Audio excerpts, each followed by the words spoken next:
섭자의 공포 이야기. 섭공라. 제가 어릴 적 살던 동네에는 근처에 큰 공터가 있었습니다. 큰 건물이 들어설 예정이었는지 그 공터에는 많은 건축 부자재들이 쌓여 있었습니다. 하지만 어느 날부터인가 어째서인지 공사가 진행되지 않았습니다. 그렇게 방치던 공터는 어느덧 동네 아이들의 놀이터가 되어 있었습니다.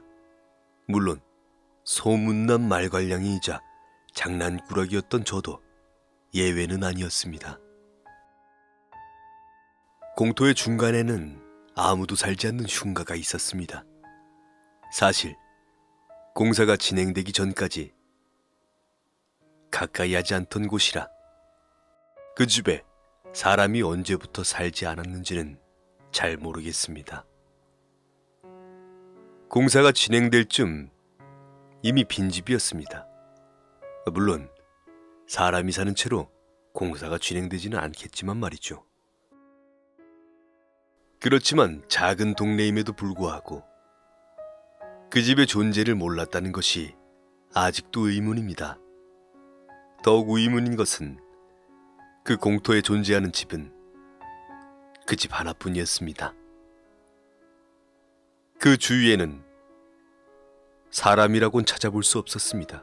아니, 사람들이 살고 있지 않았습니다. 어느 날은 저와 오빠와 동네 남자아이 그렇게 셋이서 흉가를 탐험하기로 했습니다. 공사가 진행된 흔적인지 흉가는 사방이 흙으로 둘러싸여 있는 모양새였습니다. 집 안에도 흙이 가득했죠. 다 무너져가는 흉가 탓인지 대낮임에도 불구하고 묘하게 스산한 기운이 감돌았습니다. 하지만 그렇게 집을 탐험하던 저희의 눈에 너무도 예쁜 바비 인형이 눈에 들어왔습니다. 어째서인지 이런 흉가에 이렇게 예쁜 바비 인형이 있었을까요? 아마도 이 집에는 제 또래의 여자아이가 살았나 봅니다. 빨간 드레스를 입고 있는 바비 인형. 너무도 예쁜 얼굴을 하고 있는 바비 인형이 마음에 든 저는 바비 인형을 품에 안고 집으로 돌아왔습니다. 그리고 몇 시간이 지난 뒤 우리 세 사람은 다시 그 흉가로 향했습니다. 한겨울 저는 아이들과 종종 불장난을 즐기곤 했습니다. 집에서 각각 감자나 고구마, 밤 등을 가져와 구워 먹고는 했죠. 어릴 적에는 왜 그렇게 불장난을 좋아했나 모르겠습니다. 우리가 흉가로 향한 이유도 역시 불장난을 즐기기 위해서였습니다. 무너져가는 흉가 안에서 불장난을 하면 아무에게도 들키지 않고 어른들에게 혼나는 일이 없을 거라고 생각이 들었기 때문입니다. 흙먼지가 가득한 바닥에서 우리는 나뭇가지와 신문지를 모아 불을 지폈습니다. 따뜻한 불이 피어오르자 저희는 신나서 지켜보았습니다. 그런데 이상한 일이 일어났습니다. 아무것도 없는 빈방에서 붙인 불이 갑자기 활활 타오르며 크게 번지더니 벽지로 옮겨 붙기 시작했습니다. 분명 가구도 없는 빈방인데 다른 곳으로 불이 옮겨 붙다니 상식 밖의 일이지만 그것은 현실로 일어났습니다. 아직 초등학생인 우리들은 너무나 놀라 흙을 가득 집어던져 불을 끄려고 발버둥 쳤습니다. 하지만 불은 꺼질 기세를 보이지 않고 오히려 더욱 크게 타올랐습니다. 온 집안이 활활 타오르자 저희는 두려운 마음에 흉가를 뛰쳐나왔습니다. 그리고 죽을 힘을 다해 언덕 위까지 달렸죠. 언덕 위에서 바라보는 흉가는 마치 지옥불에 빠진 듯 무섭게 타오르고 있었습니다. 몇 분 뒤 신고를 받았는지 몇 대의 소방차가 도착했고 불은 이내 꺼졌습니다.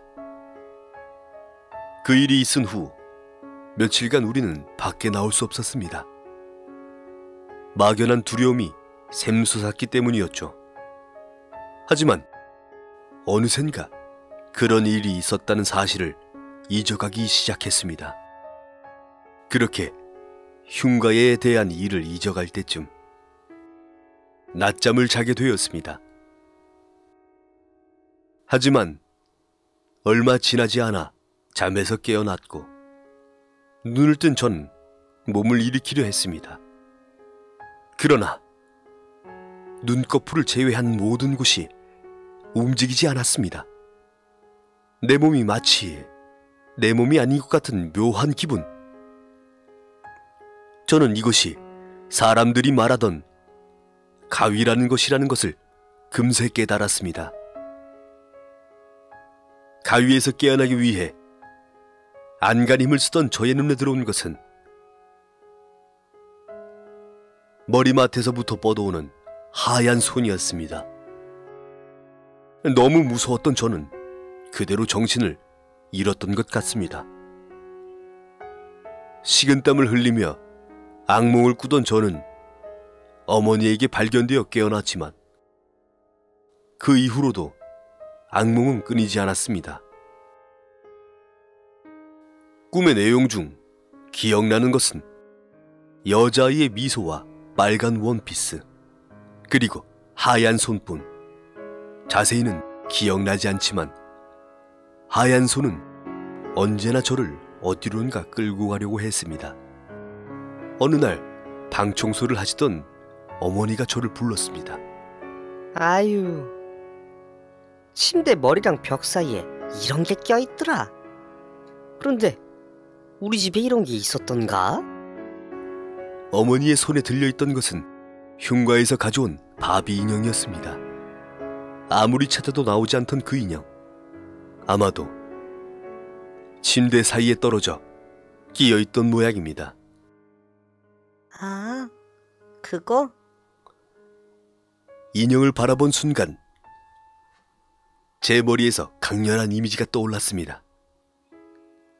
꿈속에서 나타났던 여자아이, 그리고 빨간 원피스, 무엇보다도 언제나 머리맡에서 뻗어져 나오던 하얀 손. 저는 갑자기 무서워져서 울음을 터뜨렸습니다. 영문을 몰라 어리둥절한 어머니를 뒤로 하고 인형을 손에 든 채 저는 흉가, 아니 이미 잿더미가 되어버린 그곳을 다시 찾았습니다. 그리고 잿더미 위에 인형을 올려두고는 죄송합니다. 죄송합니다. 제발 돌아가 주세요. 저한테 오지 말아주세요. 죄송합니다. 죄송합니다. 하고 울며 빌었습니다.